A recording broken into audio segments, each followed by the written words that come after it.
প্রিয় শিক্ষার্থী বন্ধুরা, আটোয়ারি অনলাইন ক্লাসের পক্ষ থেকে তোমাদের সবাইকে অনেক অনেক স্বাগতম। আর তোমাদের সাথে পুরো সময়টা জুড়ে আমি আছি স্মৃতিরানী সেন, সহকারী শিক্ষক, বালিয়া লক্ষ্মীথান উচ্চ বিদ্যালয়। আশা করছি তোমরা সবাই ভালো আছো, আমিও ভালো আছি। আর আমি গতদিনে নবম দশম শ্রেণীর জীববিজ্ঞান বিষয়ের মাইটোসিস নিয়ে আলোচনা করেছিলাম। আর আজকে আমি আলোচনা করব নবম দশম শ্রেণীর জীববিজ্ঞান বিষয়ের চতুর্দশ অধ্যায়ের জীব প্রযুক্তি বা বায়োটেকনোলজি নিয়ে। তো বায়োটেকনোলজি নিয়ে আলোচনা করতে গেলে প্রথমেই আসবে যে বায়োটেকনোলজি বলতে আমরা কি বুঝি। বায়ো কথাটির অর্থ হচ্ছে জীব এবং টেকনোলজি কথাটির অর্থ হচ্ছে প্রযুক্তি। অর্থাৎ বায়ো এবং টেকনোলজি এর আন্তঃসম্পর্কিত বিষয়ই হচ্ছে জীব প্রযুক্তি বা বায়োটেকনোলজি। এই বায়োটেকনোলজি শব্দটি 1919 সালে হাঙ্গেরীয় বিজ্ঞানী কার্ল এরকি সর্বপ্রথম প্রবর্তন করেন। এই বায়োটেকনোলজির ব্যবহার করে অণুজীব, জীবকোষ বা তার অংশবিশেষ ব্যবহার করে নতুন বৈশিষ্ট্যযুক্ত জীব তৈরি করা যায়। শিক্ষার্থীরা, তোমরা নিশ্চয়ই ভাবছো যে বায়োটেকনোলজি শব্দটি নতুন শব্দ, কিন্তু আসলে না।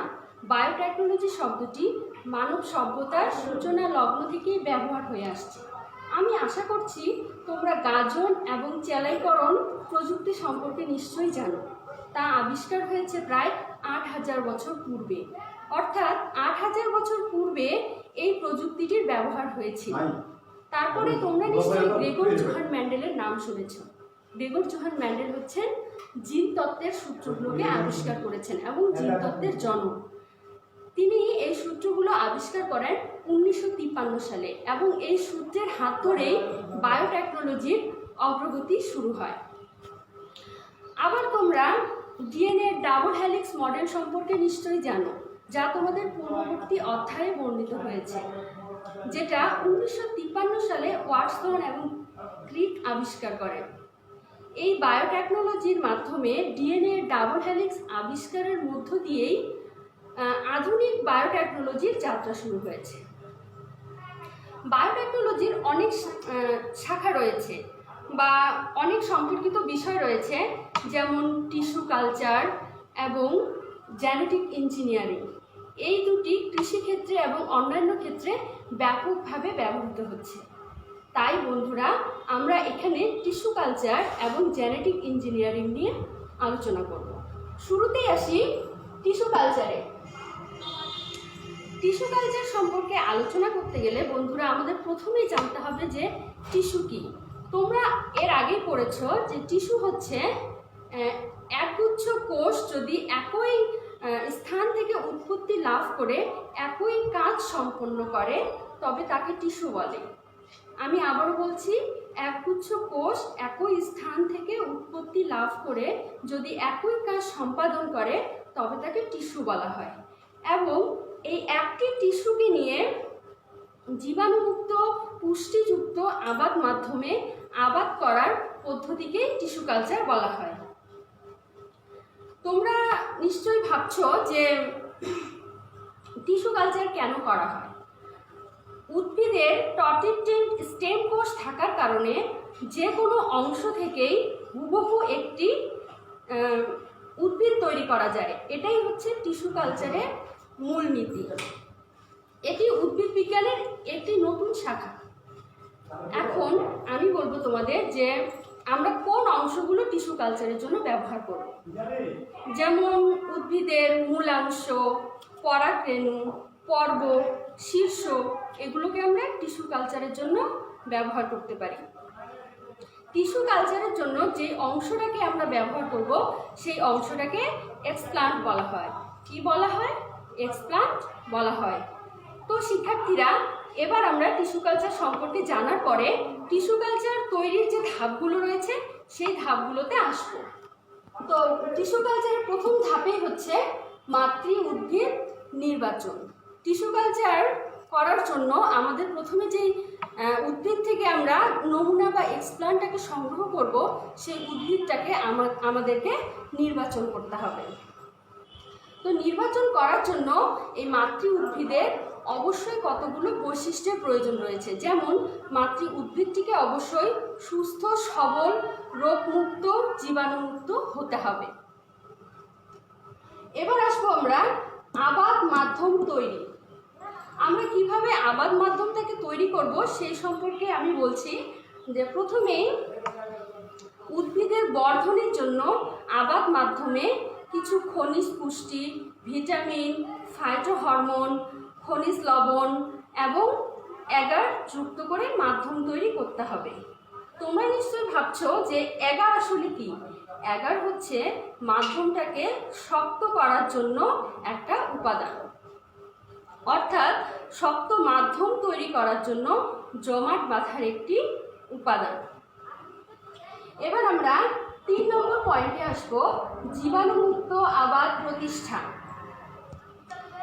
এখন আমরা জীবাণুমুক্ত আবাদ কিভাবে প্রতিষ্ঠা করব সেই সম্পর্কে আলোচনা করব।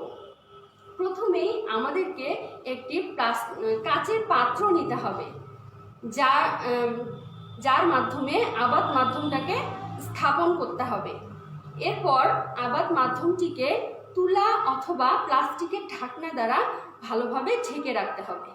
তারপর এই আবাদ মাধ্যমটিকে অটোক্লেভ যন্ত্রে 121 সেলসিয়াস তাপমাত্রা এবং 25 ইঞ্চি চাপে 20 মিনিট রেখে জীবাণুমুক্ত করতে হবে।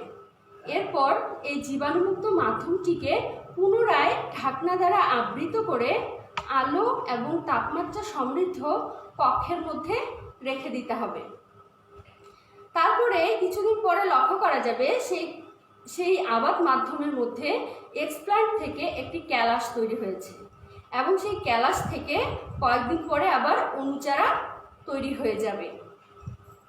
এবার আসবো আমরা 4 নম্বর পয়েন্টে, মূল উৎপাদক মাধ্যমে স্থানান্তর। তো বন্ধুরা, যদি সেই অণুচারার মধ্যে মূল উৎপাদন না হয় তবে সেই অণুচারাটিকে সেই মাধ্যম থেকে পৃথক করে বিটকগুলোকে অন্য আবাদ মাধ্যমে স্থানান্তর করতে হবে। তারপরে আমরা 5 নম্বর পয়েন্টে আসবো, প্রাকৃতিক পরিবেশে তথা মাঠ পর্যায়ে স্থানান্তর। আমরা চারাগুলোকে মূল গজানোর পর একটি নির্দিষ্ট আকৃতির হওয়ার পর এবং চারাগুলো সজীব অবস্থায় থাকার পরে আমরা সেই চারাগুলোকে মাটিযুক্ত একটি পাত্রে, কাচের পাত্রে বা টবের মধ্যে চারাটিকে আমরা লাগাবো। তারপরে সেটিকে আমরা প্রাকৃতিক পরিবেশে অর্থাৎ ঘরের বাইরে আলোর মধ্যে নির্দিষ্ট সময় রাখবো, কারণ যাতে এটা পরিবেশের সাথে খাপ খাওয়াতে পারে। যখন এটা পরিবেশের সাথে খাপ খাইয়ে যায় তখন সেটাকে আমরা নির্দিষ্ট সময় পরে মাঠ পর্যায়ে রোপণ করতে পারি। তো বন্ধুরা, এটাই ছিল আমাদের টিস্যু কালচার পদ্ধতির ধাপ। এখন আমি তোমাদেরকে টিস্যু কালচার পদ্ধতির চিত্রটা দেখাবো। দেখো, প্রথমে আমরা মাতৃ উদ্ভিদ নির্বাচন করেছি এবং সেটা থেকে নমুনা টিস্যুটাকে সংগ্রহ করেছি। নমুনা টিস্যু সংগ্রহ করার পরে আবাদ মাধ্যম তৈরি করে সেই আবাদ মাধ্যমে আমি সেই নমুনা টিস্যুটাকে স্থাপন করেছি।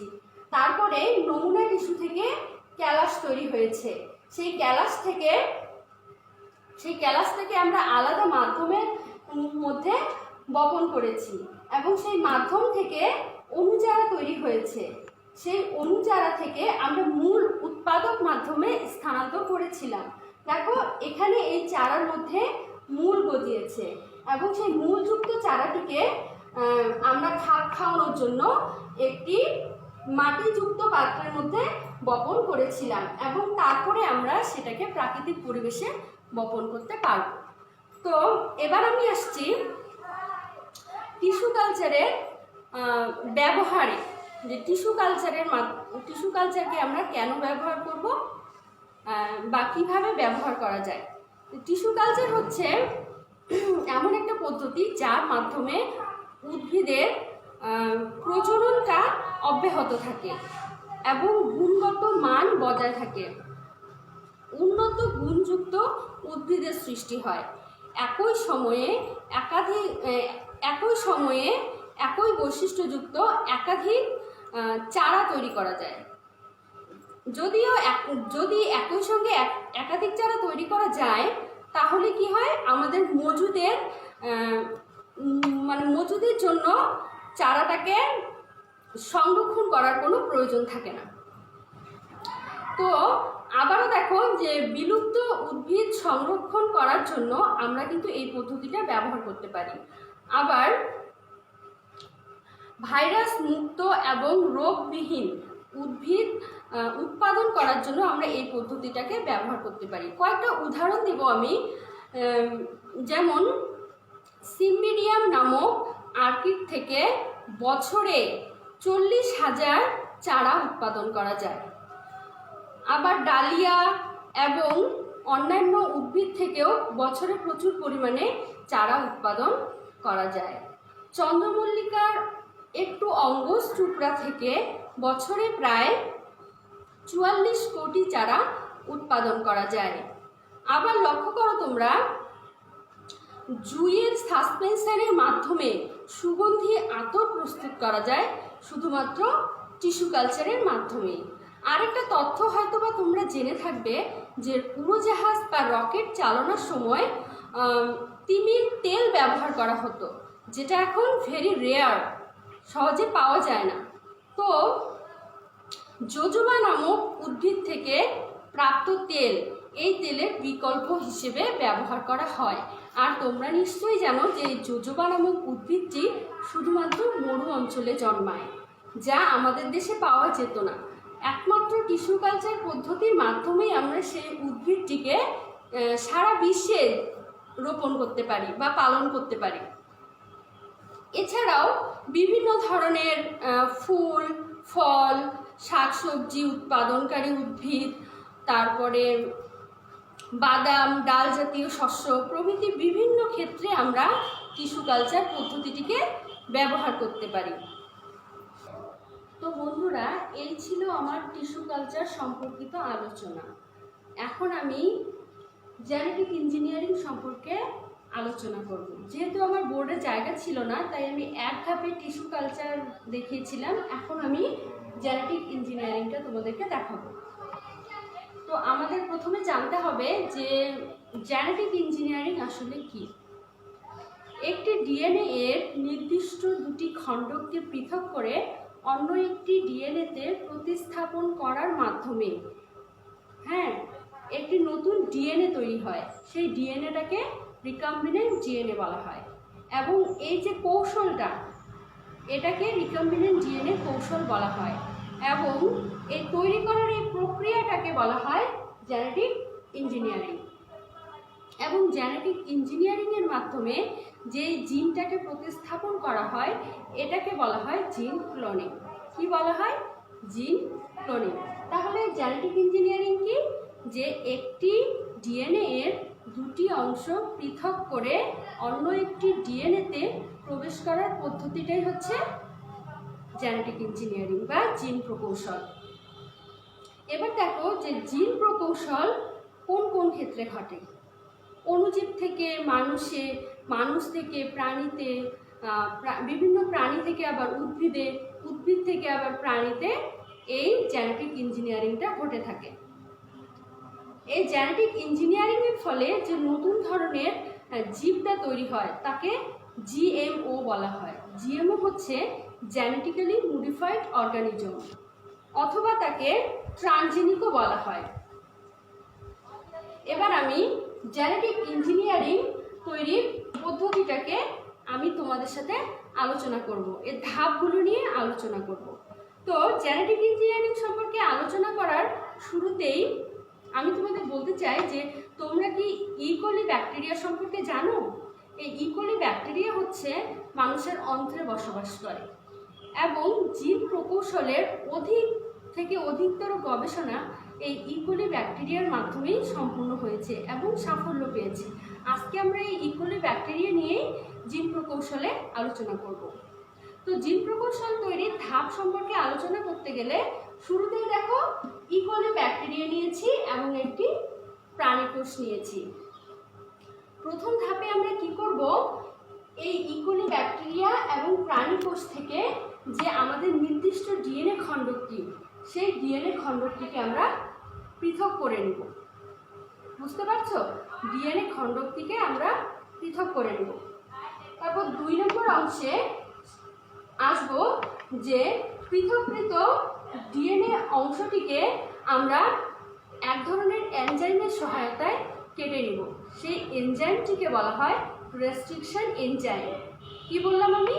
Restriction enzyme. অর্থাৎ রেস্ট্রিকশন এনজাইমের মাধ্যমে আমাদের কাঙ্ক্ষিত ডিএনএ এর নির্দিষ্ট খণ্ডকটিকে কেটে নেব। এবার 3 নম্বর ধাপে আসবো। এখন আমাদের সেই কাটা প্লাজমিড ডিএনএ অংশটিকে নির্দিষ্ট ডিএনএ অংশের মধ্যে বসানোর জন্য আমাদের এক ধরনের এনজাইমের প্রয়োজন। সেই এনজাইমটিকে বলা হয় লাইগেজ এনজাইম, যেটা আঠার মতো কাজ করে। এই লাইগেজ এনজাইমটিকে আমরা এই ডিএনএ প্লাজমিড খণ্ডটিকে বসানোর কাজে ব্যবহার করব। তারপরে দেখো 4 নম্বরে আসবো, ডিএনএ প্লাজমিড ব্যাকটেরিয়ামে প্রবেশ করো। এখন আমাদের কিন্তু এই যে রিকম্বিনেন্ট ডিএনএটা তৈরি হয়ে গেল, সেই রিকম্বিনেন্ট ডিএনএটাকে আমরা ব্যাকটেরিয়ার মধ্যে প্রবেশ করাবো। সেটা হচ্ছে ট্রান্সফরমেশন প্রক্রিয়ার মাধ্যমে।